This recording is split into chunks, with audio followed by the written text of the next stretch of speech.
Hey everyone, it's Jacob Jake's Metal Chat. Hope you're all well. Yes, I have another chat. Don't do a lot of my interview chats these days. It's mainly my Metal Vault series where I chat about classic metal albums. But for this chat, I have Al from Coffin Mulch. If you're not familiar with Coffin Mulch, you need to go check them out. Punky death metal. That's how I describe it because it's kind of punky. But we'll discuss more of that in the chat. So Al, welcome. How are you? Hey Jake. Yeah, I'm good, thanks, man. How are you? I'm all right, not too bad, not too bad. Bit tired, but uh, just yeah, just living each day as I can. So yeah, that's it. That's what I really say about life. Yeah. So how did you get into metal? Where did your journey into metal begin? Um, how did I get into metal? Not Hmm. really sure. Um, I must have answered this question about 50 times. Um, I think it was just kind of osmosis at the time when I was a kid. Like metal was in the charts and stuff. Like when I was a wee guy, like Iron Maiden were like number one in the singles charts. Hmm. And Guns N' Roses were kind of big then as well and stuff. Like and Metallica were kind of at their peak. This kind of early 90s. Hmm. Um, the thing that really got me was when I was like a wee guy. My big cousin gave me a bunch of records, and like I mean I've discussed this loads of times. I think people will be probably bored here about this, but like he gave me a bunch of really cool LPs, and that really got me. That really got me into like quite heavy duty things really early on. From like a just as a young teenager, I think it was. He gave me them. Maybe I was like 12 or something like 13. And it was all like just thrash stuff. He was big into thrash in the kind of early days of it. He saw all the bands in the kind of mid 80s and that. And yeah, that really just set me on a path. And you know how it goes. You know how when you like get like into Sepultura and stuff, and you just go down a wormhole, and Yeah, it never ends. Do you know what I mean? It no, never ends. just keeps going. Yeah, and I'm really open minded about music. Like I'm not just a metal guy at all. Um, like it was probably my first thing to get into metal, but uh, I mean when you get into like Faith No More and stuff, and then Mike Patton, he kind of opened my mind to like noise music and experimental music, and then man, nothing's off limits. Then do you know what I mean? Like once you're into that, the world's your oyster, really. Um, Yeah, so that's really it. I like loads and loads of stuff. I'm definitely not just a metal guy, but that's probably how I got into metal. My cousin definitely had a big impact on me, and I had another set of cousins as well, and they were like kind of all alternative guys. They were like, Biffy Clyro. Do you know them? Yeah, I know Biffy. Yeah. So they're from my town. So Ah. they're a couple of years older than me, the twins, and they were like good pals with my cousin when we were growing up. And Oh. there was like a kind of wee alternative scene in Kilmarnock, um, and that kind of exposed me to a lot of stuff. My cousins weren't into such heavy stuff, but they got me into like grunge and stuff like that. And that was always cool, just kind of growing up around that and all these Hmm. kind of people listening to new things and introducing me to them. Yeah, that's cool. Yeah, I just found all sorts going up. Well, I got into different things on my mum's side. It was Queen, Frank Sinatra, Elvis Presley, stuff like that. And then my dad was Bruce Springsteen, Dire Straits, Earth, Wind and Fire, Corn again. So I grew up with a lot of different stuff. Then eventually found rock and metal, and then I've kind of gone down this rabbit hole of or wormhole, whichever hole of There's the whole different. There's a whole of different things of like obviously heavy metal, then that went to thrash, and then that went to death metal, and then went to black metal, doom metal, and yeah, just spiraled out of control basically. So how did you get into it? Did you just like? I Yeah, mean, just you're younger than me, so I guess you had the internet. yeah. I was born in the early '90s, so grew up in the '90s, and then early 2000s started getting it into more then, Hmm. and then one thing led to another. Yeah, I've been listening to metal since I was like 11, Cool. 11 years old. 32 now, so be 33 this year. So yeah, You know. something. Oh, it's a phase. What was a very long phase. My mum used to hit me with that as well. Yeah, you won't be into collecting these records when you're older. It's like, No, yeah, man, this I collect records. I collect obviously vinyl, CDs, cassettes. Which I thought, cassettes. People are like, oh, cassettes are really back in fashion. Well, yeah, of course they are, because I got a bunch of them, and like, and a bunch of vinyl, a bunch of CDs, which I need to re-alphabet because I keep taking some out of other videos that I do on my channel. yeah. It's like, damn it, I got to put it all together now, and I keep buying new stuff. And like, just take it all out and start again. But I haven't had time to do it. I just started finding all these different bands, and then obviously death metal was the one that I got drew to more. And I thought, well, how many more death metal bands are there? Because I already knew Cannibal Corpse and Obituary and Suffocation and all those guys at Morbid Angel. And I thought, well, who's this band? Entomb. Where are they from then? Sweden. What's that pedal they use? The HM2. I like this. I got to find more stuff like this, and I did. Not just from Sweden, but here in the UK, America, or somewhere else in Europe, or where all over the place. Because HM2 seems to be very popular in some cases. It would seem that way, yeah. Because I actually got one myself. Right. I wanted one because I'm trying to start a project of my own, and it's just not going anywhere at the moment because I'm doing other things. It's like, well, that's got to take a bit of a back seat. But any chance I get to plug my guitar in and have the pedal in, it's good, especially playing Ridden with Disease by Autopsy. That's a good one to play it with. I would imagine so, yeah. Yeah. It's just got that dirty, disgusting chainsaw, buzzsaw, sound you want to call it. Still sounds like a saw. Because, and I'm only bringing that up because if anyone's heard Coffin Mulch's music, they definitely have that. Not anymore. Not anymore, but previous ones, like the ones I'm going to show anyway, yeah. But obviously sounds change, but once it's still got that death metal edge, obviously it doesn't have to necessarily have HM2 in it, but Yeah. Doesn't need it. doesn't need it all the time. Some bands still use it, but yeah. So were you any other in? Oh god, I can't talk. Were you in any other bands before the band we're going to discuss in a minute? Yeah. When I started Coffin Mulch, I hadn't been in a band for a long time.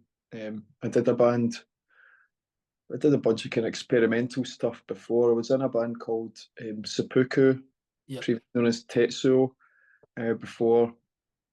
This was years before.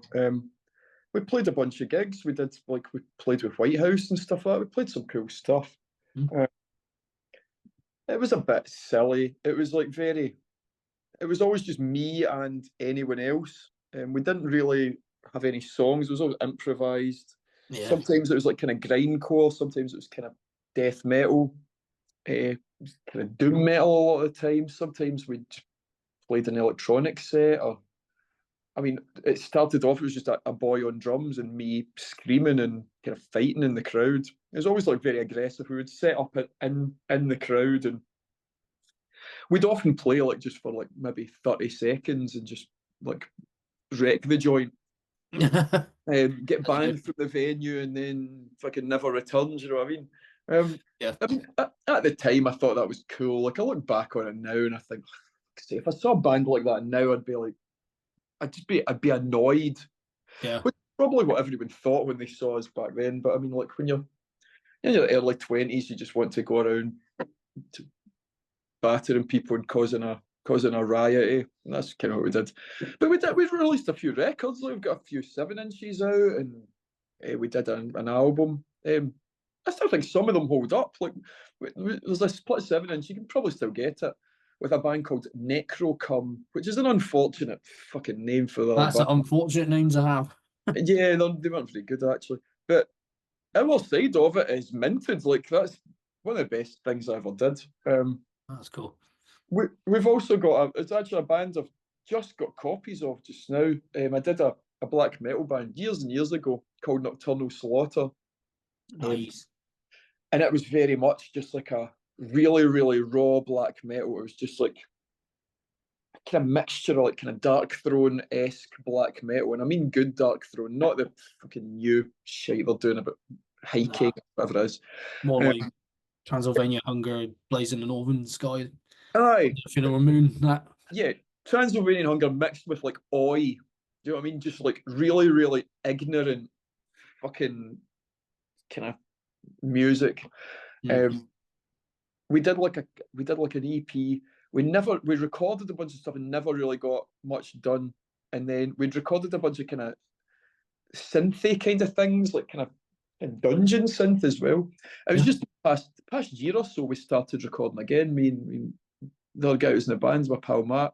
And we kind of took the stuff that we recorded, like maybe it was like about 15 years ago, Mm. and we put some vocals on it. We kind of recorded some new parts, and we kind of renamed the band. It's called Sacral Kingdom, and Like, we just released an album just there. It's mm. on Crypt to the Wizard, and it Nice. came out really good. It's kind of slow, kind of very like maybe like skepticism or don't know if you know summoning stuff like that. But like we've Yeah. got like um, kind of dungeon synth parts in it as well. I really like it. It's like kind of uncool music. Do you know what I mean? But man, that's Yeah. what I'm all about, being uncool. So we're going to be recording loads more with that. We've got a bunch of stuff ready to release actually, and I'd really like to do a proper album with that. Yeah. Yeah, that'd be really cool. When you said skepticism, I thought, oh yeah, I know that band from Finland. You know, Yeah, doom metal absolutely band. love them, man. I love Just that band. Yeah, I saw them in London back in June with oh, really? Ahab and Esoteric. Oh, I really like Esoteric. They're great. Yeah, at the Dome, Oh, okay. which is where a festival that Hill band's actually playing. Not not too long now. Called Killtown London. Yeah. Oh, is that the Dome? That's the venue we're playing Yeah, at. that's the venue. Yeah. Cool. It's a really cool venue, actually. I don't know where the downstairs bit is. I know where the upstairs bit is. I just don't know where the downstairs bit is. But Yeah. but speaking of which, as I just mentioned Killtown, and I think a lot of people who might be watching say, yeah, I'm going to that because there's a bunch of bands that have turned up there. I'm like, I need to go to this because when the hell are they going to be back in the UK next? Yeah. And that's the thing because you don't know. Like people probably already seen the poster, like Anatomia from Japan, Druid Lord. Uh, who are the other bands? Druid Lord, Ripakulu. That's what I'm looking forward to. Yeah, They're I've seen really them good. twice. Love their demo.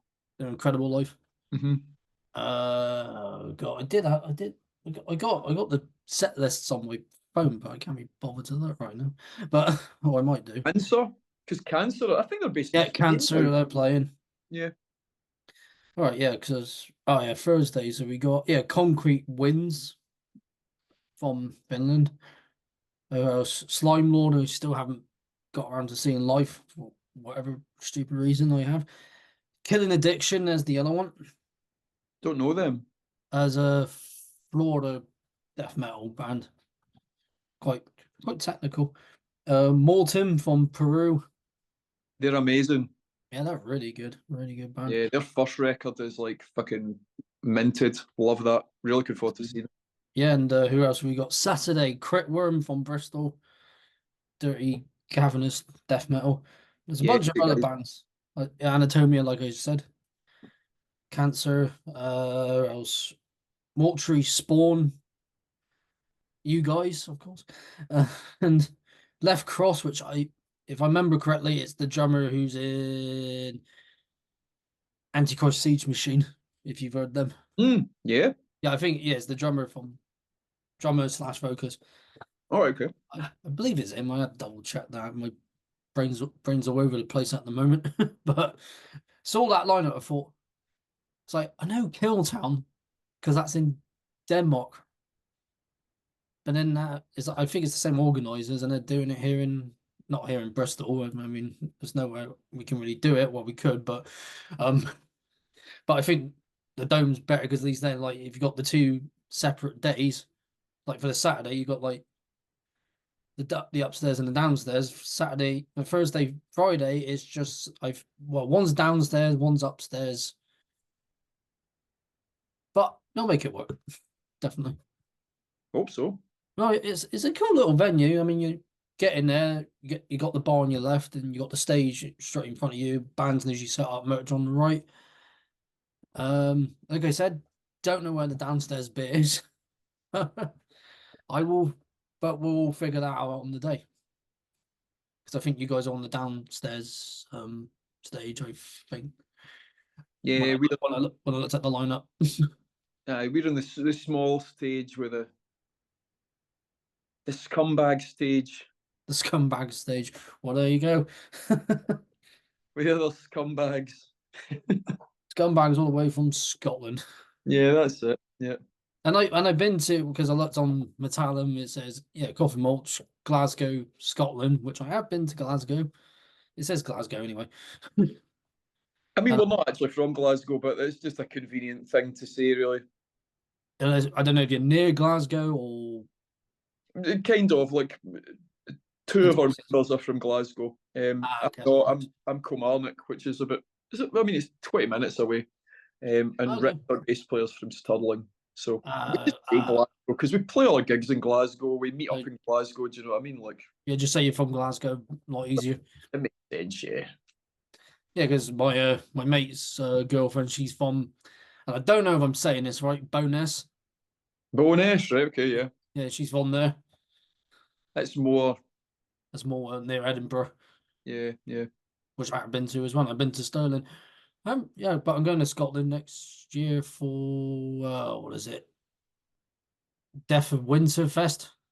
Oh, yeah, it's good. It Yeah, was great last yeah, year. because my mate Ryan, who's from Seven Doors, Yeah, yeah. Grave Ghoul. He's playing with Grave Ghoul next year, so Oh, smashing. That's that'll be great. really good. I thought need to go because also Tenebros's on the list.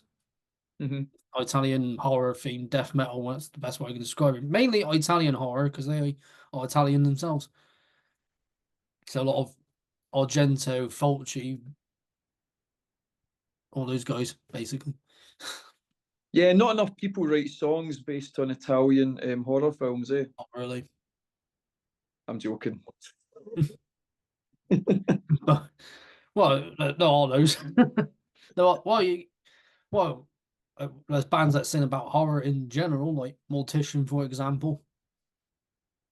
Impetigo, when they were still a band, they did that as well. Yeah, But yeah, Tenebro obviously keep it just mainly focusing on Italian horror.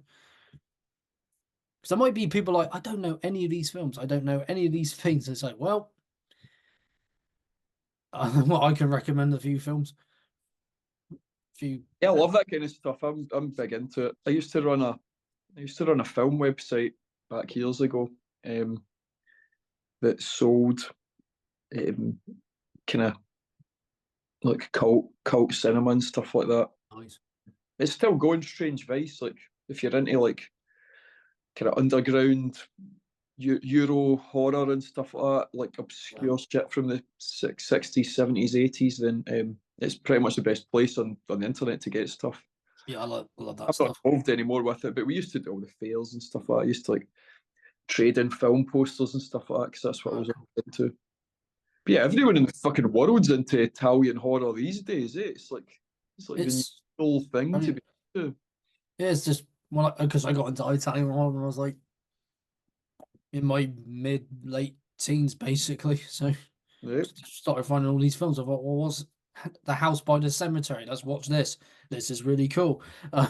yeah. The Beyond. Um, what's it? Well, wasn't that one? Deep Red, Suspiria, Zombie. Obviously, that's a very well known one. The New York Ripper. I can go on. Obviously, Tenebro, a lot of Italian horror. If you like Italian horror and death metal, you're gonna love Tenebro. Yeah, I've Definitely. never heard them, but I'll give them a Oh, they're really good. yeah. Really good, like really good, solid death metal. Well, and speaking of death metal, let's get on to the band in question. Your band, Coffin Mulch. Who came up with the name? Not me. Not you. Never really liked the name, to be honest with you, but we I, are I kind of like it. we are where we are. Do you know what I mean? Um, I just spend a lifetime of people go, "Oh, you're in a band. What's the band called?" And then I say Coffin Mulch, and they just go, "What? What? Really?" Um, but I kind of think I don't know. I think when you kind of are in a band for long enough, the name kind of transcends meaning anymore. Do you know what I mean? So it's like Mm. it is what it is. Like Yeah. I think it was our ex-guitarist came up with it. It Oh, must okay. be because we were the two guys that were in the band at the start, I guess. But yeah, I remember being like, I remember he came up with that, and I was like, "Ah, we'll fucking change that before we play a gig," and it just never happened. Never. Then Yeah, I it's drew just. the logo, and I was like, "Oh, right, well that's it now." But yeah, I've kind of grown to accept it. It's all right. Like it's Yeah, I like it. It's like it is Coffin Mulch. Because when you think mulch, you just think, oh, mulch. Oh, okay. When you think coffin, it's like, oh yeah. yeah, people think it's like Coffin Munch, like as in munching on Mulch. coffin. Like I don't know that. There's so many bands with like coffin in their name. Like, Yeah, but yeah, coffin like mulch. it is what it is. Like it's fine. Yeah, well, a lot of people are like, oh, when I mentioned like, oh, yeah, I love this band, Coffee Mulch. Like, oh yeah, I love that band too, really cool. And I was like, oh, it's kind of punky sounding death metal because it's kind of punky. It definitely is. Yeah, yeah. It's got a lot of punk influence. Not sure I, which bands though, but like, I mean, we're all into punk. I'm big into punk, both aesthetically, music wise, and ideologically. That's a yeah, massive thing in my life. Do you know what I mean? mm, And yeah, I think we're just going to get more punker yeah, as time goes on. The new tunes are definitely very very punk influenced. oh yeah.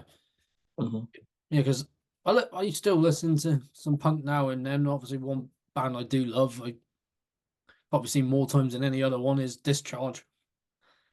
Love Discharge, yeah. Love Discharge. The Exploiters one I still haven't seen yet. You know, I wouldn't bother with going to see the Exploited anymore. They're kind of bullshit now, but fair enough. just listen to the record. Listen to like the first couple albums. Yeah, I wouldn't. Yeah, I wouldn't bother. It's a sad thing to see. You know what I mean? Watty's quite a tragic character. Ah, Yeah, wouldn't waste your oh money. well.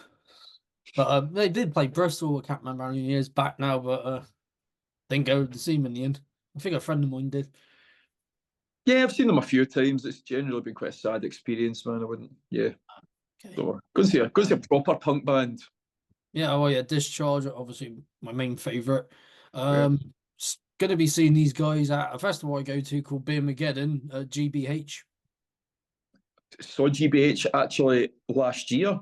They played with Rich from our bands in a punk band called the Moonshine Docks outside Coffin Mulch, and they played with GBH, and it was Kirkcaldy, this wee hotel in Kirkcaldy, and Right. G were really good. And it's not like they're not one of those bands that's got like one original member and a bunch of just mercenaries. You know what I mean? They're like a Mhm.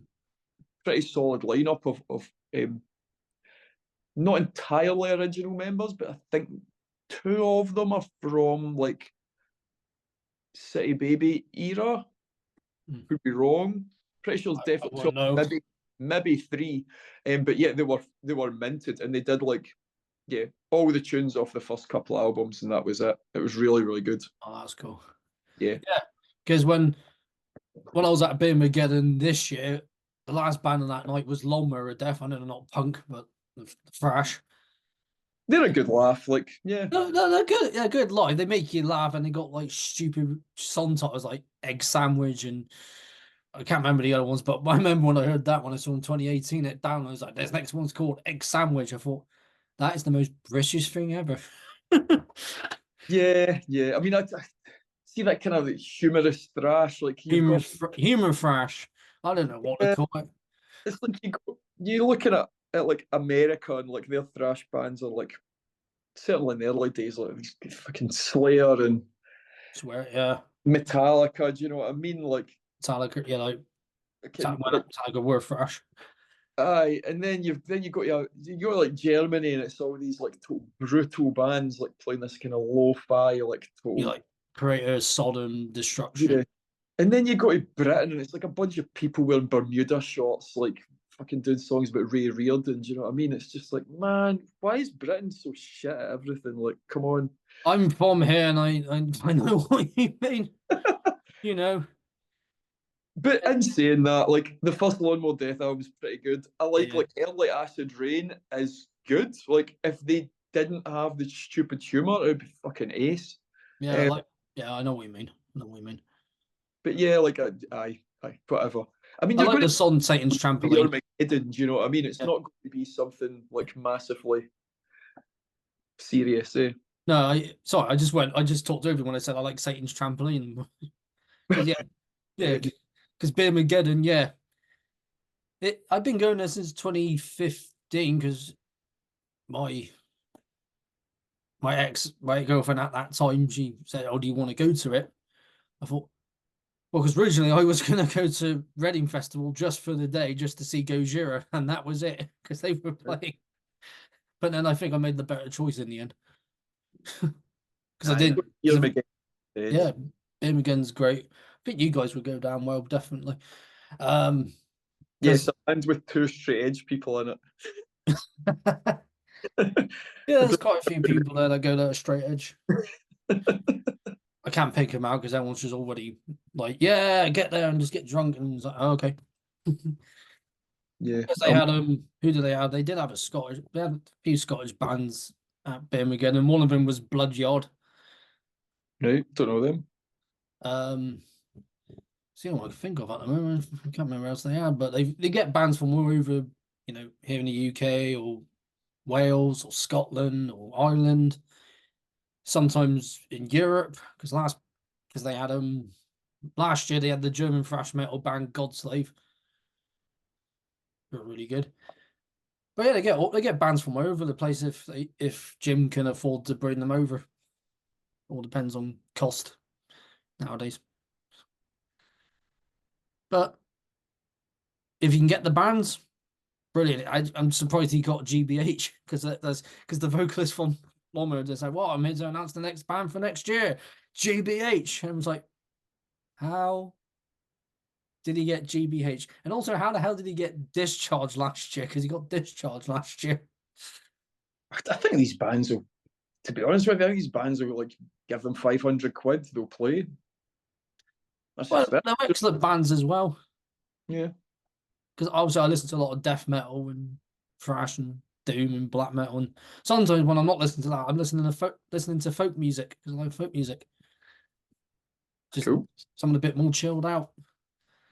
But then obviously a lot of the time I'm putting on death metal because I don't know. It's good. It's good for like when you're at the gym for like workout music. I put on some of Coffin Mulch's music on for my gym sessions. Yeah, you're definitely gym tune worthy. Definitely. Cool. That's a compliment, I think. Yeah, because Sure. Yeah. it's heavy and it gets your blood pumping. I mean, other people listen to like shitty dance music, but there you go.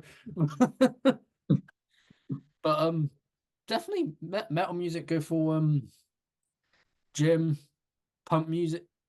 I think some punks should be good for the gym, like if you're on the bikes, I guess. I don't know. I haven't tried.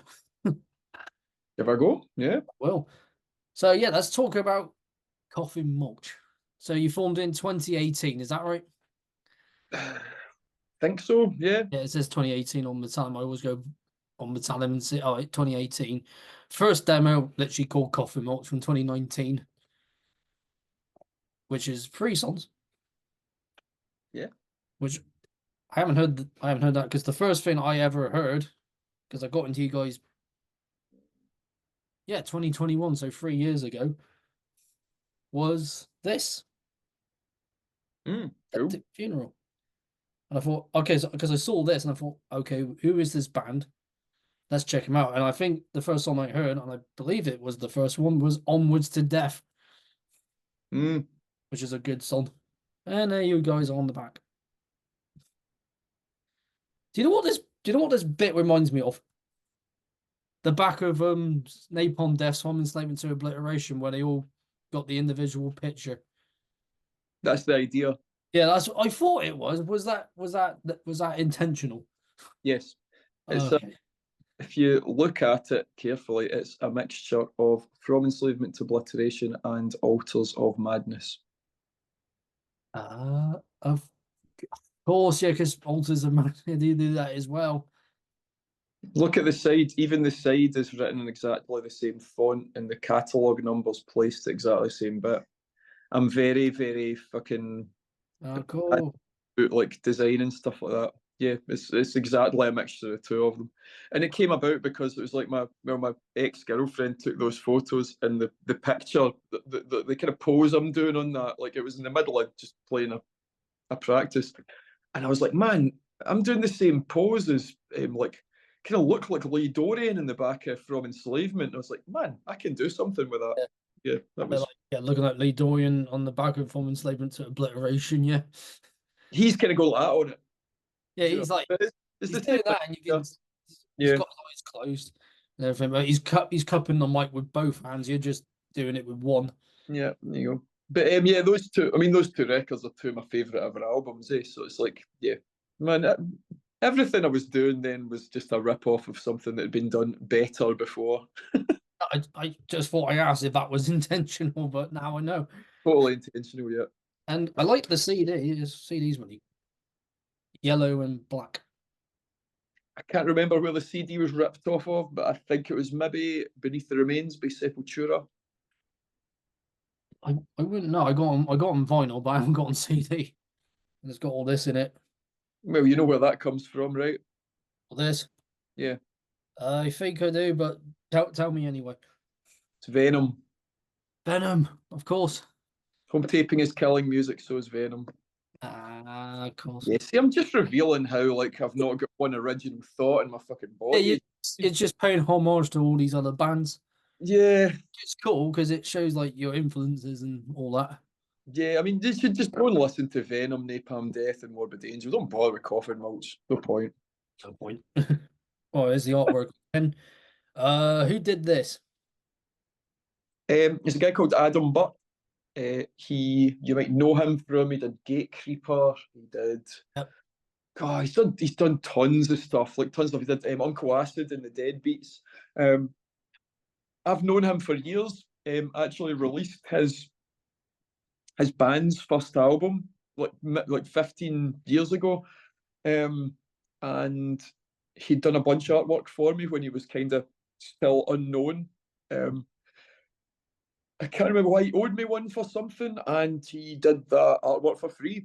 I mean, he charges tons of money for people because he's quite a big artist. But yeah, he did that, and he did it like turned it around in a couple of days. Of course Yeah, it'll. it sometimes pays to know people. Eh? Yeah, it's good that you know these people. Yeah, because we got our my own band, which is Avintel, which is a folk metal band. Our cover for our EP was done by my mate, who's the vocalist. His mate did our artwork. Mm-hmm. The one who did our logo was the one who did Ensiferum and Corpicani's logo. Right, Same person. So that's really cool. And I thought, oh, I'll show this little band picture. there you go. Very serious, eh? Yeah. He's not even showing his face. Yeah, he's not. He's gone in that old school death metal, black metal thing Cousin It. where you just don't see their faces. It's like I don't want no one to see my face. I don't want anyone to know I'm in this band. I don't want to be associated. Good idea a lot of the time, yeah. Yeah, it's like, but yeah, a lot. But yeah, you've noticed a lot of the old school death metal.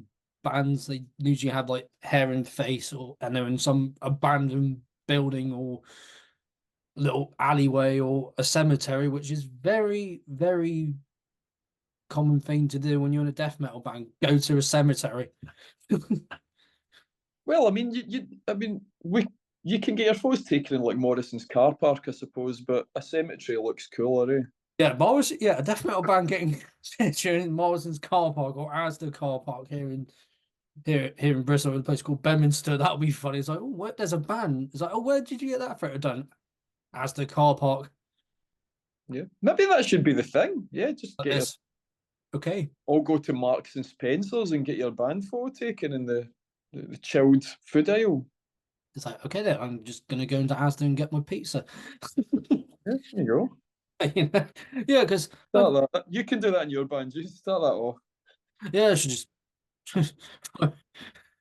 just get one of my bands to get. I'll just get my other band that I'm in called Terminal Rot. I didn't come up with a name, but we did our first gig very recently and it went down very well. And I was wearing my Coffin Mulch shirt, which I bought when I saw you guys at Red Lion last year. Yeah, Because I obviously I'm going to get onto the debut in a minute, but I was listening to that on the way to the gig. cool. Yeah, and I thought, and that's how. Well, actually, that's how you and I were talking because I was talking to you at the venue and bought the. Well, actually, because I already had the album on vinyl, but I bought on cassette as well. And I Mm, thought T-shirt, and I even said to the guys, I'm going to wear my Coffee Malt shirt when we played our first gig. cool. And Thanks. yeah, you're welcome. I love the shirt. It's basically. I'll show a bet on this one. It's basically that, but it's red and white because it's like That's supposed the to one be with the blood on it, isn't it? blood. Yeah, I was going to say blood in bones, but I think it's just blood dripping. Just blood dripping from you. Yeah. It's just blood dripping. But yeah, so yeah, this is the debut EP of the band. If no one's heard this yet, go check it out. It's really cool. Love the artwork. It's available on vinyl again. Is it on vinyl? Oh, brilliant. Yeah, Because I yeah. got the CD. Can't remember where I bought this from now, but I bought it and obviously I was on Ken's Death Metal Crypt's channel when he was still on YouTube. He's not on YouTube anymore, as people will know. Yeah. He did a metal YouTube appreciation night and he said pick 3 releases. This was one of them. I was like, Coffin Mulch. Yes. Because most of us picked Worm, Gloomlord. Most of us picked that one. And it's like, oh no, not that one again. But it's a good album by Worm. Gloomlord. I don't know if you heard it. Yeah. Yeah, Yep. great. There's a it's classed as on the poster when you say on the poster or on the back of the CD. I think it's on the back of the CD as well on the case. Floridian Funeral Doom. It's obviously on Florida. But yeah. Yeah, when I heard this, I thought, that guitar tone sounds very familiar. I know what it is. That disgusting chainsaw sound, the big H, the big M, and the big number 2. Even though I spoke to your guitar, is like, oh, do you have a HM2 pedal? I was like, oh, I actually don't have one. I just got all these other pedals to make it sound like that. It's like, oh, okay. Yeah. Well, at least you found a way of replicating it. Yeah, kind of. Yeah. We're Right. kind of to go in a different direction though. There's only so much you can do with certain things, do you know what I mean, before it gets boring. Do I just remake the same record all the time or just sound the same all the time? People Yeah. change it up. And if people don't like it, then I don't know, they can listen to another band that have an HM2. That's cool. I mix it up. I don't always listen to stuff with HM2, but obviously I like it because it's just got that dirty, nasty, disgusting tone that I like. Yeah, it's a very influential sound. Yeah, it's really cool sound. And obviously, I think when people heard like Entombed and all that, like, oh, what's that pedal? And everyone was just trying to find this pedal. And if you can find the original one, it'll go for I don't know how much these days. But then they started remaking it. It's like, well, if you've got an original, keep it. Don't get rid of it. Mm. Because there's the Taiwanese model as well. But everyone says, if you want a proper HM2 pedal, get the Japanese model. because that's all the ones they use. Right. So that was that release, Septic Funeral, and then you did two singles, Supposed to Rot, which when I looked, it didn't say Entomb, it said Nihilist, who they were before. So there's the Nihilist version. And then Into the Blood, which has become one of my favorite songs from your debut, There you go. Spectral in Session. Because I also have it on. Cool cassette. Yeah. I might as well get this out because it's so really, because I got this at Black City Records here in Bristol. What color have you got? I'm trying to remember now. I'm gonna get it out because I believe there's another. Of course, there's another band picture of you guys there and there, which looks like one of the songs by Carcass in one of their music videos, but one of them's covered in the PVC. I don't know what it is, but yeah, I got the orange. Oh yeah, that's a cool one. Yeah. Orange. It's really, yeah. Spinning this on my record player, I was like, that's actually really nice to look at. It's quite calming, which is weird. The music isn't. The music's not, but looking at that was. But yeah, that's what's on my T-shirt. That Yeah, that's it. Yeah. on there. How long did this take to record? I forgot how much. I forgot how long did it take for the EP to do? Like a couple of days, as I remember. Did the drums in one night. Then we did the. It's just boring to just talk about how long it took to go now, but it was like 2 or 3 days, I think. Vocals took a wee bit longer because just before we recorded it, I'd broken a couple of ribs. I was really struggling to get the vocals out. Like, I was in quite a lot of pain. That's a lot of what you hear on that is just like proper pain I'm actually going through. No wonder what. Actual genuine fucking anguish. Yeah, no wonder what your vocals sounded like that. I thought, wow, he's putting a lot of power into his vocals. But now you're just saying you broke some ribs. Yeah, I was just in pain. So I think we had to do, because we had to kind of come in a couple of weekends after, and another weekend for mixing it after that. It didn't take long. Like, we don't have much budget to record in very much. Do you know what I mean? Like, we've got to be pretty quick with it. Yeah. It sounds cool. Like the guy we record with, Tommy, he's been a member of Coffin Mulch before. He's played with us live and bass. He's a great guy. He knows the score, and he does a really good recording. Like, it sounds great. And it was mastered by Dan Swano. Yep. Noah is a legend of the Swedish sound. It was very important that we got him involved, like, because he's a big hero of mine. So, And yeah, his name's on here, Dan Swallow. He knows what he knows what he does. He knows what he's doing when he makes records, even if it's his own stuff or other band stuff. He knows what he's doing. More than anyone, in my opinion. Yep, really does. And the one who did the artwork was Brad Moore. Yeah. Yeah. Who's done, obviously, like you said, Gatecreeper. Morpheus Descends, he did their album. That was the first one he did years and years ago. But I mean, Yeah. everybody's. Yeah. But I mean, he's kind of like the main. He did Worm as well. Yeah. He's like the main guy for death metal these days. And he's a really cool guy. Like, I've got to know him pretty well. He's going to do our next EP as well. He's working on it at the moment, actually. Oh, that's cool. Yeah. Done all sorts of stuff. He's done, like I just meant, you guys of course, Slime Lord's debut, Manner of Infinite Forms for Tomb Mold, and yeah, Worm as well, Forever Glade and Blue Nothing.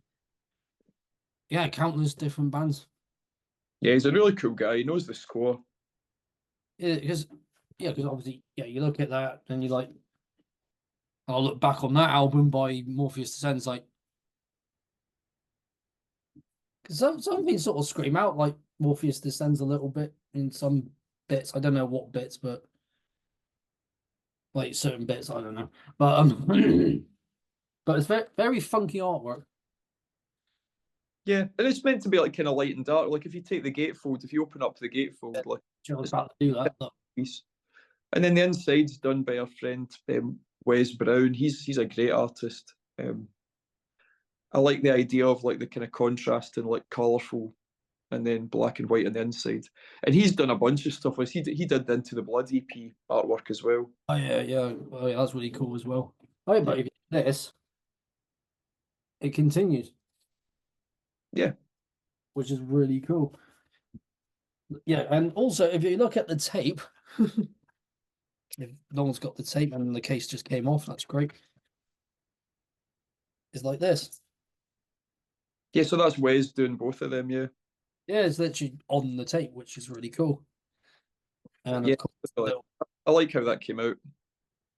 little J card. See, just smaller.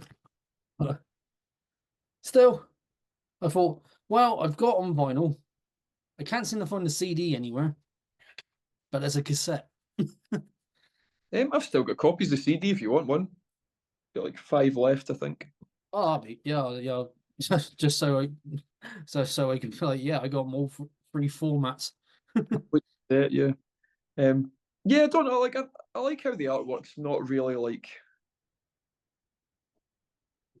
it's not really like usual metal artwork, really. Like, it doesn't really look like that death metal. It's not even like like metal's got like fucking some cunt slaying a dragon in the front of it or something like that, or like Like, bees or whatever. Like, I like how like actually you look at that. It's not really it's more, just like death metal, you know. it's a mix of everything, basically. Yeah, So it might be a mix of like, I don't know. Obviously it's a death metal band, but the cover can be anything. Look, can be you can put it for like a sludge metal band or a stoner doom metal band or something. I guess it's meant to be quite fantastical, I suppose, but also like in the it's meant to reflect the contents within. You know what I mean? Like the spectral intercession. It's like Yeah. meant to represent light and dark, and no one ever seems interested in engaging in that element of it. They just want to say, "Oh, your band sounds filthy." It's like, don't know. I don't know. But Read the lyrics, guys. You know what I mean? yeah. That's not what we're all about. Yeah, I love this album. It's one of my favorites. Last year. I was gonna say this year, but it came out last year. Yeah. It's a year old already. That's crazy. Of course, the longest song on here is the last one in Eternal Enslavement, which I actually did use a while ago because I got a big tire in my back garden now, so I do tire flip. I just put that on. I thought perfect song to do it to. Right. Okay. Got like that sample at the beginning of it, which I'm trying to remember where that's from, but and then your screen comes in. Vincent Price. That's it. It's Vincent Price, but I'm trying to think. It's from a film, isn't it? Yes, it's from Mask of the Red Death. Oh, Mask of the Red Death. I was gonna say Which Find the General, but I thought I'd not heard that line before in Which Find the General. Nah, Mask of the Red Death. Mask of Good the Red. film. One of my favourites. So I thought I heard Vincent Price's voice. I thought because he's got quite a distinct voice, and I thought, yeah, his voice over a death metal band's song definitely works. You know, horror legend. Yeah. Didn't do a lot of the gorier type of films, but didn't have to. No, I love Vincent Price. It's cool. Vincent Price's, yeah, you can. I mean, there should be a song about just not the remake of Also Wax, but not the 2005 one, the 1953 film. Someone should just do an entire album about that. I mean, my last band, Seppuku, had a song called Vincent Price's Wife is Dead. Okay.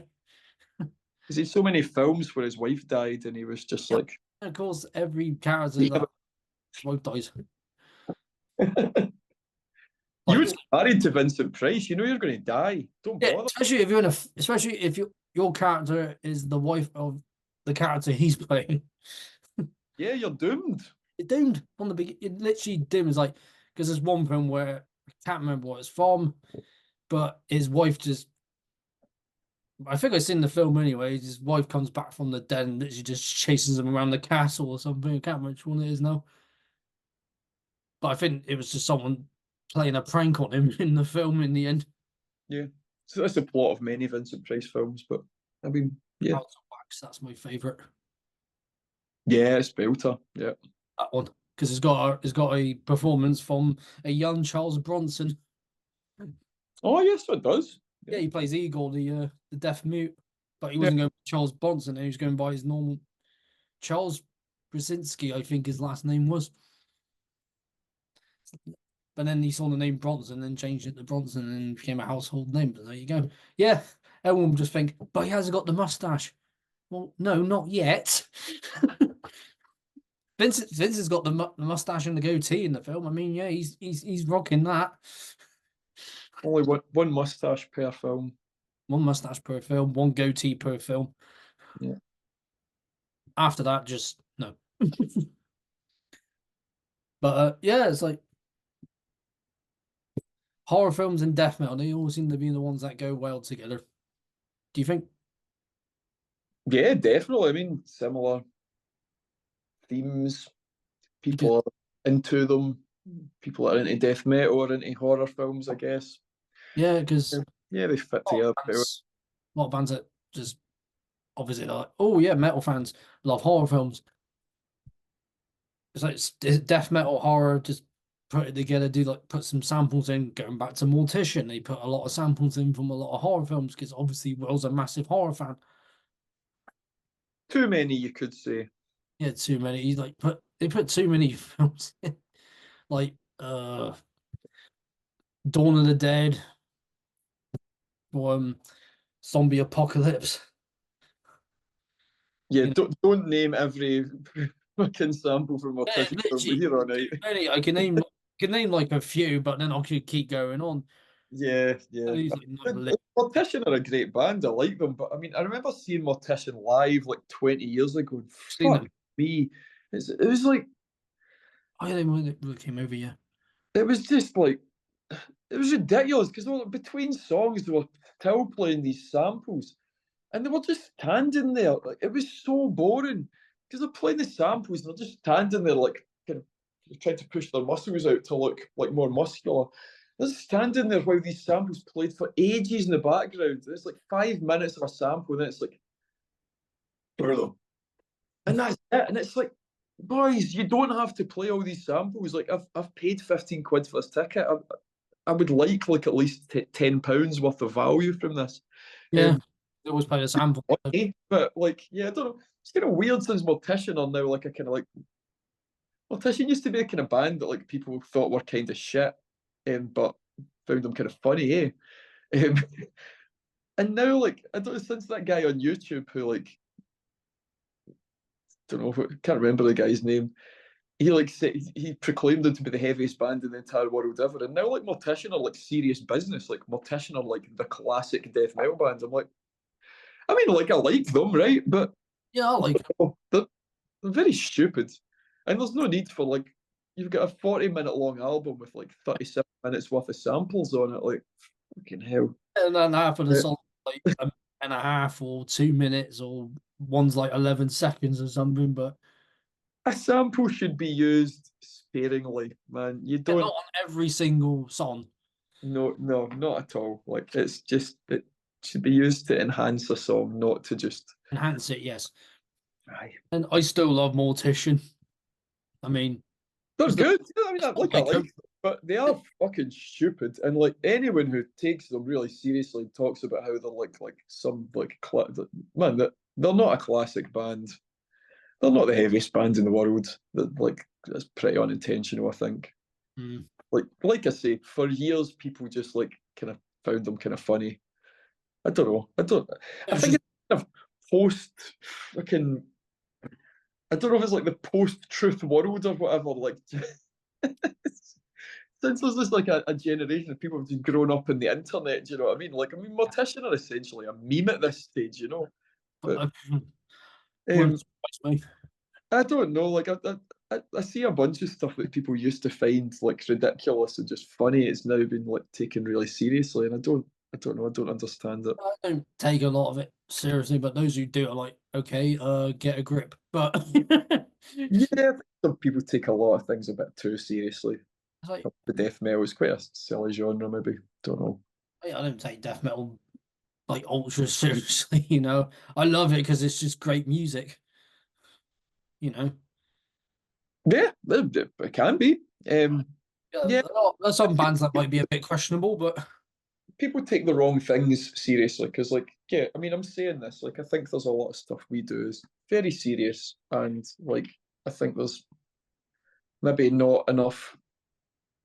There's too much fucking zombies and mm, fucking molestation or whatever in death metal. I can't be fucked with any of that. I'm not into it at trying all. to listen to bands where they don't have those subject like the second subject. Really, I just try to stick with like, well, you guys, you have. Let's go back to where it says death and horror. That's one of the lyrical things to say on Metallum. But obviously, there's a Well, lot. they're not though. Our No, there's themes a are lot. death It's and horror. I don't understand different. why anyone ever says that because they're It's not. They completely never have different. been. Yeah, like I don't know. Like it says that in Metallum, but that's because Yeah, whoever that's what they that's do with some of them. But that's what it says. I'm thinking it can't just be that and that. But then I heard this album and thought, okay, they got like subjects of this, this, and this. I can't pick out the subjects, but they seem to be very dark in some areas and just weird. I mean, I don't know. Like, I mean, like, I think quite a few songs are pretty self-explanatory. Like, Into the Blood's about animal rights. Okay, I was not thinking it was about that at all, but I don't know any The lyrics. lyrics, man, they're pretty, they're not esoteric in any way at all. They're pretty straightforward. Yeah, Yeah, I on a wasn't fucking not eating complete animals. title, and then that's probably why I was a bit thrown off. It's like, okay, Yeah, that's funny. I like that. but I don't. Yeah, like I think, like I'm serious with that. That kind of thing's very serious to me. Yeah, I just can't do. I don't know. Like Napalm Death were very political. Do you know Yeah, what typical. I think they need a wee bit more of that in metal. Oh yeah, because there's not a lot. It's mainly like punk and grindcore, power violence bands, really. Yeah, and I don't see why it can't be in death metal. There's those odd ones, but there's not very many. Yeah, um, and I just like we've kind of got to stage where it's like we'll just not see bands that like fucking have all the kind of molestation and rape and all of that, and it's like blah blah blah. Like, well, it's just a song, Don't blah. really listen to I, bands anymore, to be yeah, fair. I don't want to be around cunts like that. Like, fuck that. Like, we did a couple of gigs like basement torture killings, and like I don't know. Like, I just found them to fucking roasters. I don't care about that kind of thing. It's just irritating. It's childish. You're like fucking adults. Do you know what I mean? Get a grip.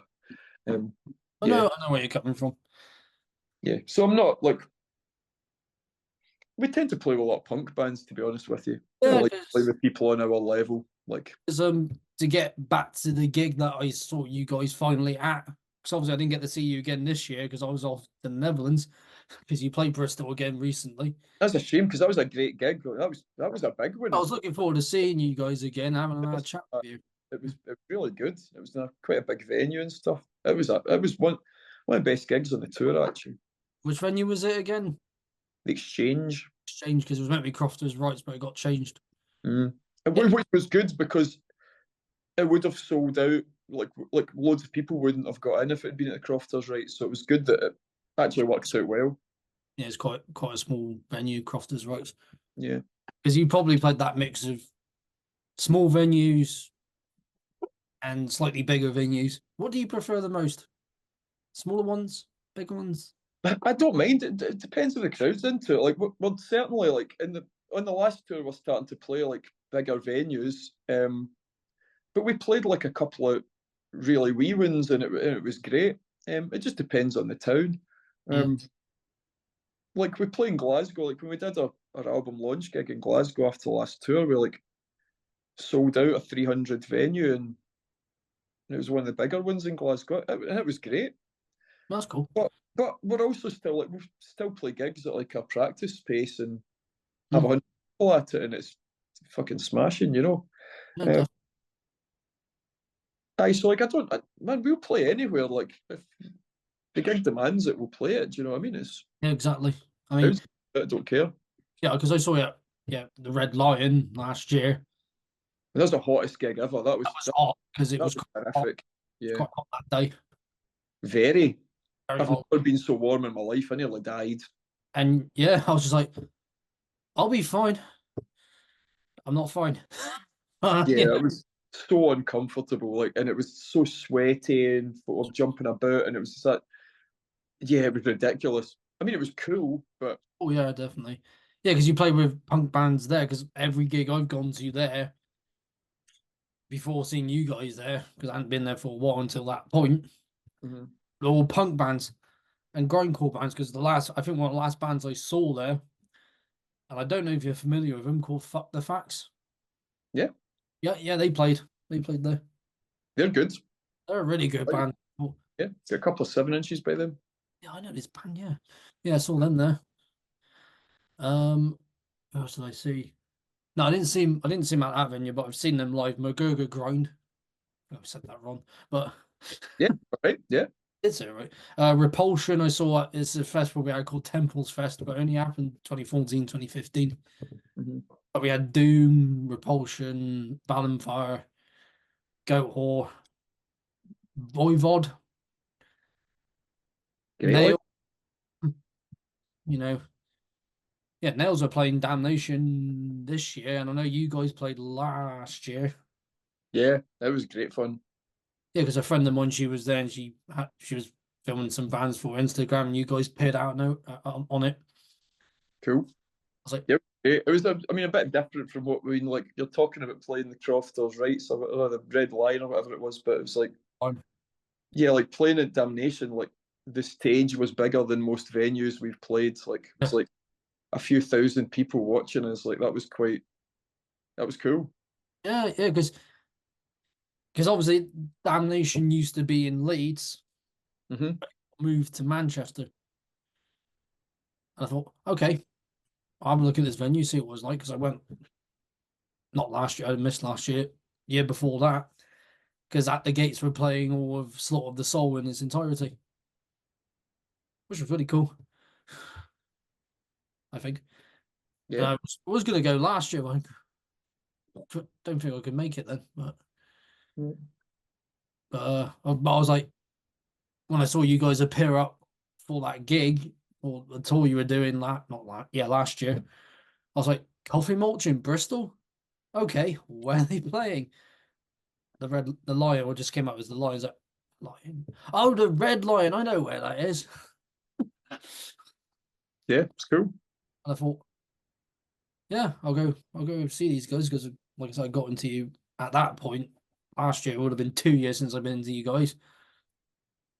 I thought, oh, they're coming.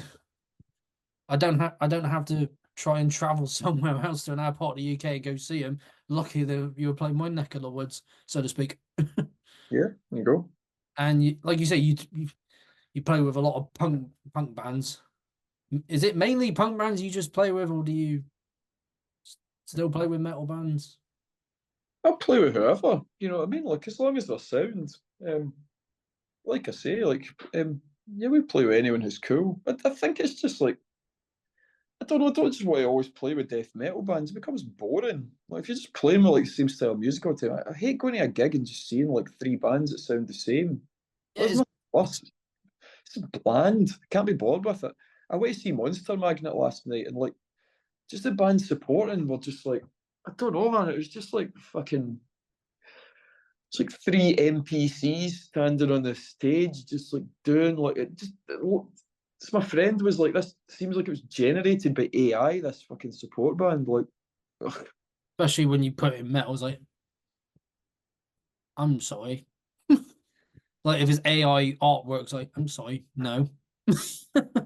yeah, I don't know. Just I don't know.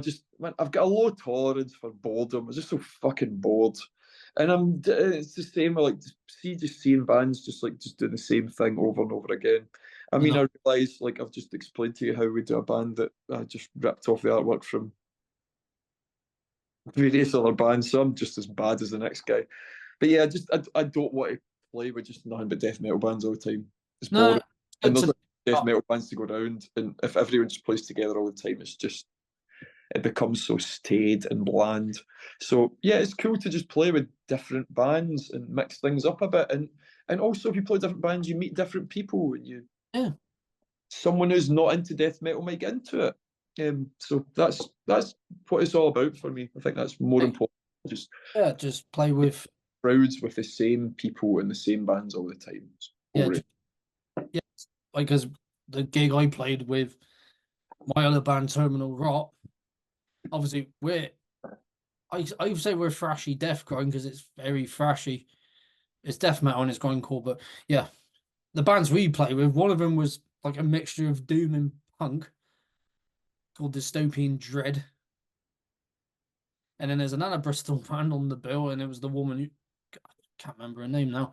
She's the vocalist in the band that was playing as well, her putting the gig on called Necronomicon.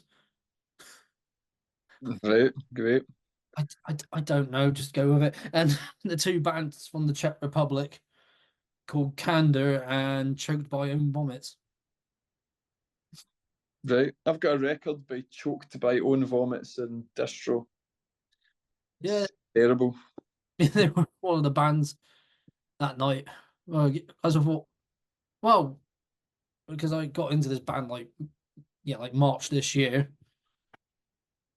as the vocalist because I already play bass in my other band, my main band, and I thought, oh, this would be a good first gig at More Beer, which is here in Bristol. It's like a sort of same sort of size stage as the stage you played at the Red Lion, sort of same stage, but it's at a tap room slash brewery.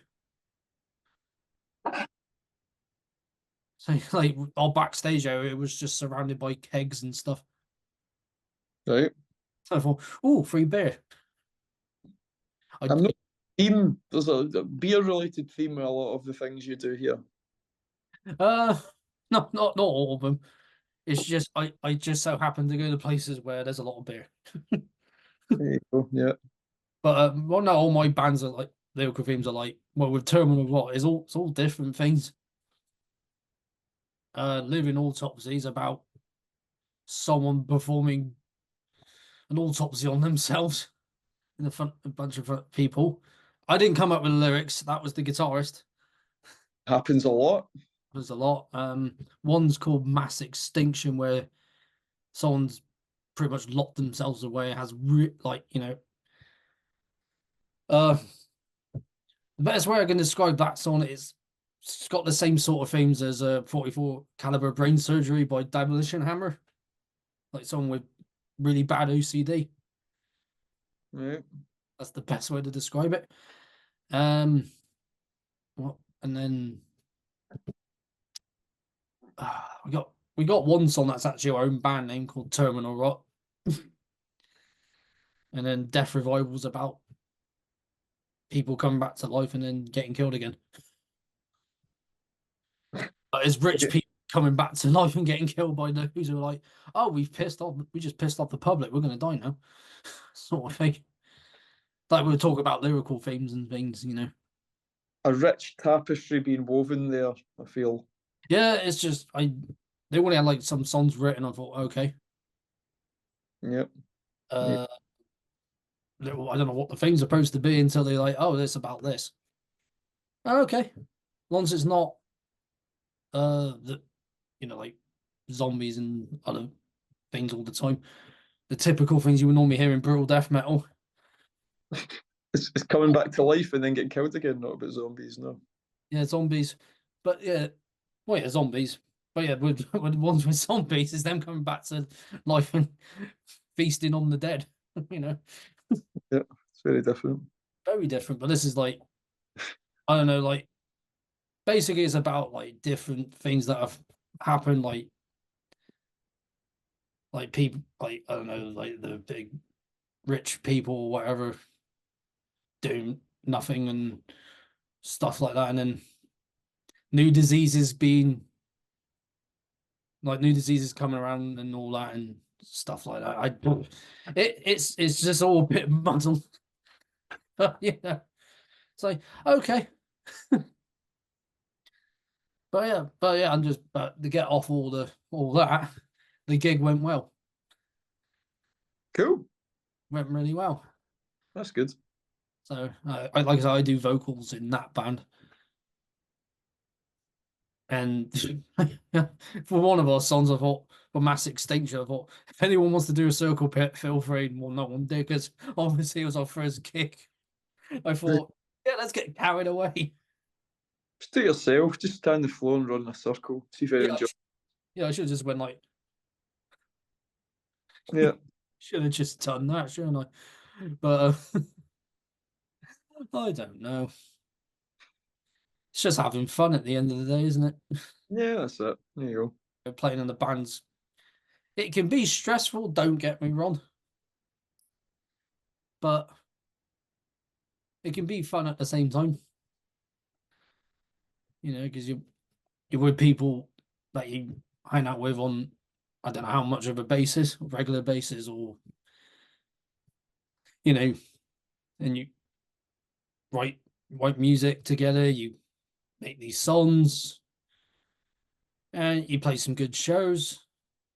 Sometimes might go a bit differently than others, but you still play shows a lot, and that's what I like about music. It's just love the music. It's I can completely forget about a lot of things in life, and that's what's good about metal music in general for me. escape in it. Yeah, pretty much, and that's why I love the metal scene. It's just like everyone just forgets about this stresses. It's like the stress from work or the stress from life. And it's like, oh yeah, I got this gig coming up. I'm gonna go to here. Um, do you go to many shows? Yeah. Um. Yeah, got gigs all the time. Hmm. Uh, aye, there's always something happening in Glasgow, so yeah, I'm always going to stuff. I like a lot of different things though, so I go to loads of different So you things. do. And, like, yeah, like I went to see Monster Magnet last night. That was great. Absolutely loved it. Actually, did a really good set. Do you know them at all? Not at all. Can you explain? Monster Magnet are like a kind of stoner psychedelic band. Their early stuff's incredible. Uh, I've heard the name before, but too yeah, familiar. kind of late '90s, early 2000s. They Oh, kind of played a more mainstream kind of listenable version. Became really big. yeah. Uh, and yeah, I mean, I've seen them loads of times. First time I saw them was like 25 years ago when I was like 15, 16. Wow. Queens of Stone Age were the support band actually. Really cool. Okay, that's quite a mix of a lineup. I mean, not really. They pretty much play the same kind of music, but But, yeah, but I think um, it'd be a bit. I don't know. Is Monster Magnet kind of a slower band, or they mid paced, or what sort of stuff? I don't know. I wouldn't define them by tempo, to be honest with you. They just play just play kind of very straightforward rock these days. Oh, straightforward. So it's like But they're fucking great. They were just really good last night. Really okay. good set from like throughout their career. It was really cool. Yeah, I really enjoyed it. Yeah, that's really cool. Banging. Yeah. Yeah, what was the last gig I went to? Oh yeah, Griffest at the Griffin. Right. I went to the death metal night because I couldn't do the other nights because I was busy. But the night I went to was more on the death metal kind of. Well, one band sounded a bit more progressive death metal, but and one sounded like it was a death metal band, but they sound kind of got that sound like Meshuggah, Yeah. that genty sound, but sped up, as it were. Um, I'm trying to remember the bands now. Merc, that's the death metal band. Yeah, Merc. Yeah, Myrk. Yeah. Who's the other one? Rannoch, a bit more progressive. It's like if Devin Townsend wrote a progressive death metal album, basically, had a progressive death metal band, it would sound like that. Right. And Chrysler, like I said, they got that Meshuggah esque type of a sound, but it sounds a bit more on the death metal, bit thrashy side. But still two good bands because I've seen them at again going back to Birmingham, seen them there, and yeah, I mean I like obviously I like my death metal more, but like I said, I like listen to my thrash and doom. I mean, earlier today I was listening to Fleetwood Mac, you know, Cool. because I like stuff like that as well. I don't just listen to metal all the time. Shocker, I know. And but obviously, if you try to listen to something like heavy when you're going to sleep, your brain's just going to be active. Yeah. Listen to something a bit more chilled out, and hopefully your brain just shuts off. But yeah, I was listening to Fleetwood Mac on my walk earlier, and then Devin Townsend band. I thought, yeah, good walking tunes, good tunes overall. Yeah, definitely. You know, just like you said, you like about you like anything, I don't like anything. I like lots of stuff though. lots of stuff. That's what I meant. You're not gonna like say, oh yeah, I like the really mainstream pop. Who's gonna like that? Yeah, I mean, I like some. I like some stuff. I don't really know. I don't know much modern stuff at all. I don't know any modern music really. It's always No, been in the band that I've listened to any modern death metal or anything like that at all. yeah, But yeah, I never used to listen to any fucking modern death metal or anything. I was always like quite against it. Kind of was like of the opinion that death metal stopped in like 1993. It was like a stupid thing to believe, really. I guess. yeah. Some people like, oh yeah, the best era is 87 to 93. I mean, it is the best era, Oh yeah, it is the best era, but but that's like to say literally that they're nothing saying, good happened after that is kind of like you're absurd. saying, that's where it started. It started in 87, but it ended in 93. Basically, those are some people would say that anyway. But but yeah, but yeah, I agree with you. It is the best era, 87 to 93. So yeah, let's get back to the band, your band, Coffin Mulch. All Not, right, cool, great. but it's good to because, like you said, you can ramble on for ages. Like I said, I can ramble on for ages, which is good about my chat. You can just chat about whatever and just let let your opinions known, which Yeah. is which is good. So apart from Killtown in October, what else have you got planned in terms of gigs and Not an awful lot. We're recording some new tunes, so we'll be doing that um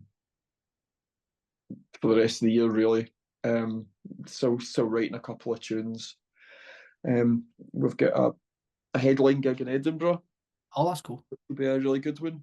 Um, it's at the place called the Mash House. We played with Hell Ripper there last year, so Saw them recently at Bloodstock. yeah, so they're good.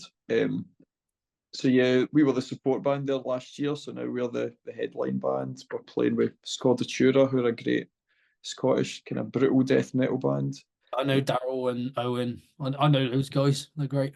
Yeah, great dudes, pair of them, yeah. So they've not played for ages. It'll be No, really good I don't think they've played for maybe nearly 2 years. So it would be great to play with them. A band called Rancid Cadaver. I don't know if you know them. They're a kind of Scottish death metal band. They're kind of they play a lot. They play tons. They're really good. And a band called Jaundice, who are like uh, just young kids. oh wow. And they're already like minted. They're going to be great in a couple of years' time. So it's really good to get them on the bill. So that'll be a good gig. Oh, cool. Playing, playing one in Leeds, like in Halloween. That was cool. And I think that's it. That's all I've got planned. Probably not going to do any more gigs for the rest of the year, I don't think. Yeah, It'll be fair. good. Loads of people came to see us in Edinburgh because, yeah, we're not planning on doing anything else. I mean, something could come up, I suppose, but we try not to take too much on. I don't want to. Yeah. I always say it in interviews, but I don't want to be the perennial support band. Um, Mm. It just gets boring. People get fed up of seeing you. So yeah, we probably won't do anything else the rest of the year. Try and record these tunes, get a new EP out. Oh, that'd be cool, yeah. Because it's been a long time since that album was recorded. It's been a couple of years now. Do you know what I mean? Because it took so long to release. Yeah, because it's the only EP you got at the moment. And Yeah, then, yeah. and then obviously your debut. But yeah, it'd be cool to see uh another EP. It may be an album. I don't know. Or album, We'll see what whichever it happens. is, I'm looking forward to it. Cool. Yeah. So yeah, I'm just looking forward to it. And I mean, I whatever it is next, and you said it was going to sound a lot more punky, much more punk influenced. I mean, the tunes we've kind of got. We've got 4 songs nailed down, and yeah, they're all quite punky. And I mean, anyone who saw us on the last tour would have heard a few of them. Yeah, and they all went down well. They all seemed to like people were into them. So like I'm confident it will be well received again. Yeah, yeah. Well, I think it will. Yeah. And when I saw you guys live and hear it on like your releases, usually when you hear death metal bands, a lot of them like gutturals or growls, you all sound more punky Yeah, a lot of people say that, yeah. or like punk, but it works. It Thanks. definitely works. And people are like, he's in a death metal band, but he's no, it works sharp. I Yeah, think it works. You know, because every time you hear a death metal band, might be like low gutturals or growls, or might sound like something like Brett Hoffman from Mevlet Creation because he did more of the shouty thrash metal esque type of vocals. But somehow made it a bit lower, but I don't know. But I was kind of getting that vibe a little bit. yeah, probably live. I don't just like to mix it up a bit, just fucking do something a bit different. It's Yeah. so much has been done in death metal, you know what I mean? Man, I get bored really quickly. I get fed up with things, and yeah, you've got to change it up. You've got to be Just keep everything the same. yeah. Maybe the next record we won't have any death metal vocals at all. Just do it completely clean. So folk like that. But yeah, but like I said, like there's on this album, like I said, that those types of vocals you were doing when I saw you live, that's what I was hearing on here. Yeah, And quite evil sounding as well, which, of course, evil. evil. Yeah, I mean we're not really about being evil, but No, but kind of horror esque type of deal I'm trying to get at. yeah, Because this artwork sort of reminds me of some weird horror film, like something in a horror film. You know, don't know what horror film, but a horror film nonetheless. yeah. But I'll show the album again, but I will show the vinyl to anyone who is watching this and has not heard this album. Listen to it. It's a It's really, on vinyl again. I've got more copies of it in different colours and stuff. So I got it orange. What other colours are there? Was that just the standard black? oh, when we first released it, there was like 5 colours. It was all manner of different colours. The new pressing of it is on kind of like clear green with wee bits of kind of black through it, and That's cool. yeah, it's quite cool. Yeah. And Septic Funerals on either green or grey. If I can get if I can find it on, if I can get the vinyl but green, I'm like, yes. Well, it's available. You can buy Oh, it. I will get it when I get the chance. But but obviously the next time I'll be seeing you guys live will be in London on the Saturday, I believe. Yeah. Saturday. Whoever's going to Killtown, go watch these guys as well as the other bands, because there's a lot of great bands on there, you guys included. And I'm not just saying that because I got you on my chat. I'm generally saying that because you are one of my favorite bands. I love the style of the music. Yeah, it's death metal, but it's got that punk sound, that punk edge to it, which is another thing I loved about about your band and the releases in the first place. If you like punk and you also like death metal, Coffin Mulch. We're your guys. There you guys. We You know, are your guys. some awesome Scottish disgustingness. We're not that disgusting. We're more demure. Demure. There we go. There's a better word. Yeah. Oh, there's some awesome Scottish demure. Punky death metal. That's a demure, I should say. Every time I talk about you guys next time, it'll be that word. Yeah. Or should I say for every single death metal band, who knows? There's a word. Ow, 2024. Oh man. Never thought I'd say any new words on my chat or just my channel in general. Because I'm always thinking of like words I haven't said yet, and like I've used monumental before. I was like, I've not used that yet. And people are like, he usually just says the same things. Oh, it's heavy, it's sick, it's brutal, blah blah blah. Is a timeless masterpiece, especially for the Metal Vault series. Yeah. Because a lot of albums I picked are They go monumentally demure. monumental and demure. Yeah. There you go. There's a word. I never thought I would use a word like that ever. So well, it's now going to be happening on the chat, not just the chats, but collection videos and all the other stuff. And as Ken used to say when he was still on YouTube, he used to say this gets the old Ken's Death Metal Crypt stamp of approval. Well, this gets the old Jake's Metal Chat stamp of approval.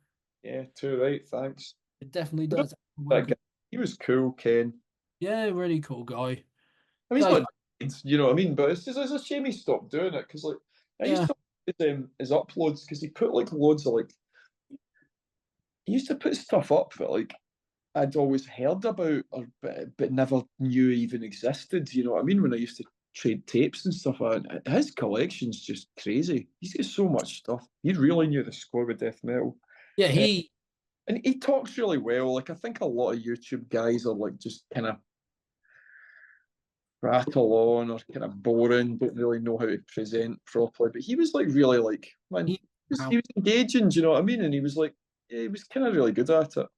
That's what I try to do now. Mm. I do now with this series or my collection updates. I try to be more like that, but then that sometimes just goes out the window. But if it's for the chat like this, I can just prattle on for ages. Yeah. But it's perfect for this. But if I'm doing like talking about favorite albums, I got to try and think like, okay, what can I say about this album? Like about the like the guitars and all that. What can I say about that? What can I say about the album in general? That's what I try to think. But with Ken, he just knew how to present it, articulate what he was saying, and just yeah. I've had him on my channel twice. I had him on a live stream before he left. This was this late June, I think. Now, yeah, about late June. Yeah, so Yeah, it was like yeah, of course he did.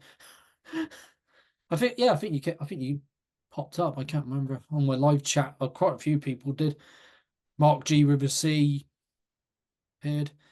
Obviously, he's a good guy. I'm trying to get him on at the moment. It all happened, people. It all happened. I will get him eventually. And he does a series called "The Buzzsaw is the Law," yeah. which I think he mentioned this album. I'm pretty sure. I think he's mentioned this. I'm pretty sure he's mentioned your album. Yeah, man. But yeah, if it's the Buzzsaw, it's the Law. But you know, but yeah, Ken was one of those YouTubers. So anyone who's coming now and thinking, who are they talking about? Who's this Ken? Watch my 2 videos or watch any other videos that Ken's been on, and you'll explain everything in the interview. But I got him like on WhatsApp now, so I can drop him messages just to see how he is. But and he did give me permission to use the stamp of approval. So there you go. I mean, I don't think he's got copyright over the concept of the stamp of approval. No, With you. no, he just said, "Yeah, once I'm gone, you can use it." Yeah, okay, that's very kind of him. Like, well, someone's got to keep the stamp of approval thing going. Yeah, true. Yeah, I've used it a few times. I don't think Mark's used it yet, but I think what I liked about Ken was he put on stuff like you were saying, like stuff you wouldn't have heard of. And there's a Scottish band on there that I checked out called Caustic Phlegm, yeah. who used the HM2, but his vocals sound a bit like he's like a swamp monster or something. Like he's not actually Scottish. I think he's Greek. Is he Greek? But lives in Scotland. But he lives in Scotland. Yeah, I've never actually met him. He was in the we had a kind of death metal group chat that he was involved in. But yeah, I've never actually met the dude. I don't know if he comes to gigs or that. I've certainly never been aware of him. But We found out about Caustic Phlegm because of Ken's channel. yeah, Caustic Phlegm putrefying flesh. Let's have a listen. I love it. caustic phlegm. That horrible concept having phlegm that was caustic. I know, right? Yeah, hate of that. But yeah, You off your work for days. no, no, right? And yeah, because it's vocal. The vocal style is like okay, that's a bit different for death metal, but hasn't been heard before. Apart from like the pitch shifter stuff that you're hearing like early, or in general surgery in general, in some songs, not all songs. Like the pitch shifter, you press the pedal and make its vocals sound very demonic in a sense. But then you mainly hear that in like gore grind bands like that, like Regurgitate from Sweden and Last Days of Humanity, bands like that. You wouldn't normally hear it in death metal, but there you go. Yeah, Try something new and hopefully it catches on. that's it. Yeah. You more punkier style vocals, which works. With Caustic Phlegm, that sort of death, gore grindish, swampy type of vocals with HM2 works really well, I think. Might not be to everyone's cup of tea or whatever, but to someone like me who loves underground death metal, it works for me just fine. Cool. So it's all about. Just love that sort of stuff. And before we go, is there an album this year or last year that really caught your eye that you really liked? Like, So I think. In fact, I can't think of any. Probably means no. Do you mean in terms of death metal? just any death metal, thrash metal, whatever. Metal at all? Just metal. Metal in general. Um, the best record I got last year was probably. Do you know what? I can't even think. I don't know. A band called Healthy Living. Thought it was really good. Okay. Don't even know if they would be called metal though, to be honest with you. The my favourite band are The Fall. A bunch of ex-members of The Fall got together and did a band called House of All. Okay. Probably the thing I've listened to most last year. Saw them live earlier this year and they were great. Yeah, I mean, I listen to kind of a bunch of new stuff going out. I don't want to come across like a dick who doesn't like any of the bands that I play with or that, but like, yeah, like it's not. No, it's It's not something that I like. If I'm honest with you, I'm not blown away by like new death metal stuff. Like Nah. I'm just not like it's not something that I like get really excited about. And I don't mean that in a negative manner or anything like that. Oh no, it's just your opinion. Yeah, like I just like loads of different stuff. But yeah, I'm not. I don't know. I need to get more on listening to new stuff. There's a podcast I listen to, Bangers and Mosh. I got real into them for a while and would listen to hundreds of stuff that they recommended. That kind of really got me into like listening to kind of new stuff a lot more.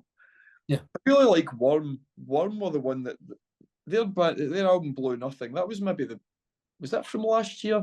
I really liked it. It was cool because they were doing something a bit different.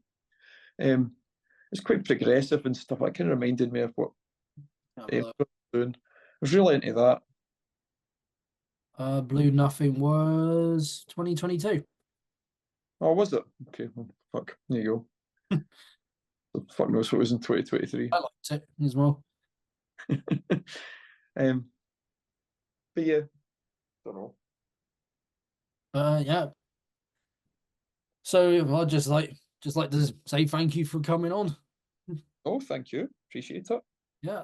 It's like I was thinking like of guests that I want to get, and I was on Instagram and I was like, be cool to get someone from Coffin Mulch, and then I was trying to think who runs the Coffin Mulch Instagram, and I think when I spoke to you in Bristol, it was you that runs it, isn't it? It's just you, isn't it? Yeah, yeah. So you do pretty much everything Yeah. for the band. Oh, Releasing the records, fucking yeah, pretty much. pretty much everything. But for anyone that's not too familiar with Coffee Mulch, I would say go check them out. Like I said, if you like death metal and you like punk,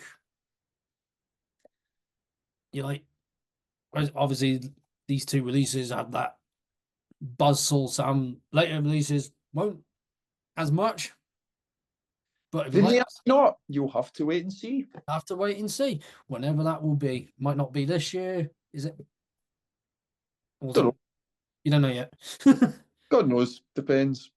We'll see. Well, let's see. Let's see what happens, and you know, uh, yeah, just let's just see what comes of it. If it's still got that bit of buzzsaw sound to it, cool. If not, no worries. Like I said, I don't always listen to stuff with that specific pedal. It doesn't necessarily have to have that for me to like it. Good. I mean, I like the Florida stuff as well. I like just death metal without that specific thing. But then if I'm like, oh, I want something a little bit dirty, I'll go with that. Or yeah, so definitely people, if you haven't got it, go pick it up. You can get it on their Bandcamp. Would you say Bandcamp? You can get on Bandcamp, yeah. Please. Bandcamp. What label was this on? It was like Mento Mori Records. Is that right? The CD was the record's been released by me at War with False Noise, Okay, yeah, because there's that one as a label. your label as well. And how long you've had that? Over 20 years. 20. 20 years of a label. Bloody hell. Well, 2004. Yeah, Yeah, that's what it says. Yeah, so sludge, doom metal, noise, industrial. Is that correct? amongst others, yeah. But it just says these specific ones. But I'm guessing there's all sorts on there. Oh, so some black metal, funeral doom, death. Good selection. Yeah. Very good selection. What was the tape released on? Dry Cough. Dry Cough. Oh yeah, Dry Cough Records. Dry CD Cough, the British version, and Gurgling Gore did the American version. Gurgling Gore, really good label. And this one says Redefining Darkness. Yeah, they released the first 300 and then I reissued 1,000 of them later on. They Cool. did a job of it. Yeah, so if you want any of Coffin Mulch's stuff, I'll have all the links down in the description below. So you can find Scotty Bandcamp, we've got everything there. Up there, so not so much on the t-shirts at the moment. 'Cause sometimes when you make new t-shirts, they're just gone. Well, that's the thing. People always say that, but we've got like leftover tour stock. I mean, they're bigger sizes, but they are currently available. Oh, well, if anyone wants a t-shirt, there's some there. What I wanted was the hoodie. Yeah, well, yeah, slipped on that one, but I'm not doing any of them for a while. Maybe do some in the winter. I'm not doing hoodies in the summer. Who buys a hoodie in the Summer, summer? yeah. But once it's winter, perfect timing.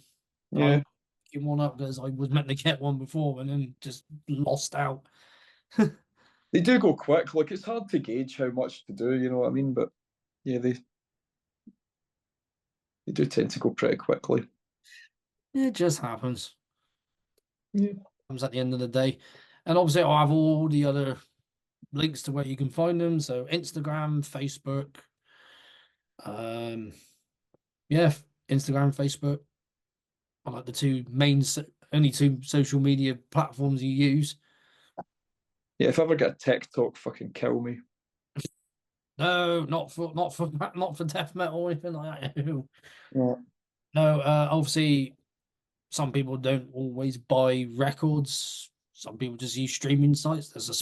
Obviously you're on Spotify, so people can listen to you there first, and then they're like, oh, so I listen to my hair first, and then go buy a record, or they might be like, no, I'll buy the record and go buy there. So like, it's because some people do blind buys, yeah, and if a blind buy is this, definitely, or this,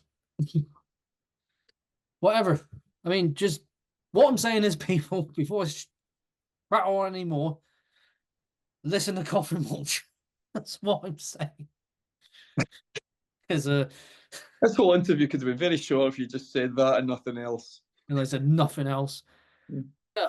that's So what you thank did. you very much, guys, for tuning into this interview with various amount of different subject matters about mainly the metal scene, of course, and us prattling on, which is the whole point of my chats in the first place.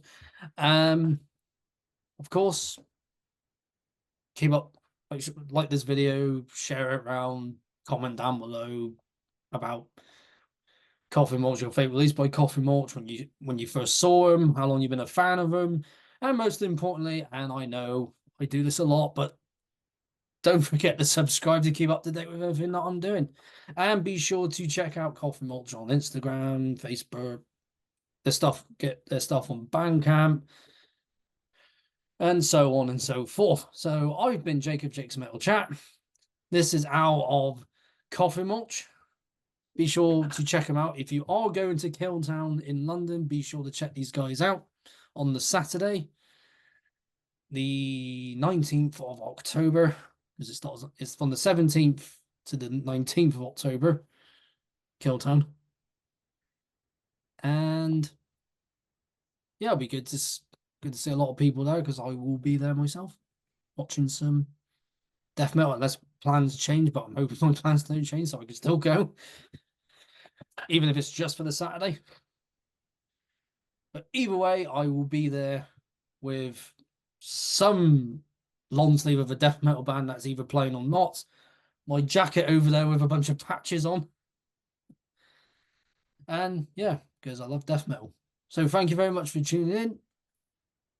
And we will see you all. Well, I will see you all again next video. And you will see these guys if you're going to London at Killtown or wherever they're playing before the end of the year, which is a lot of different places.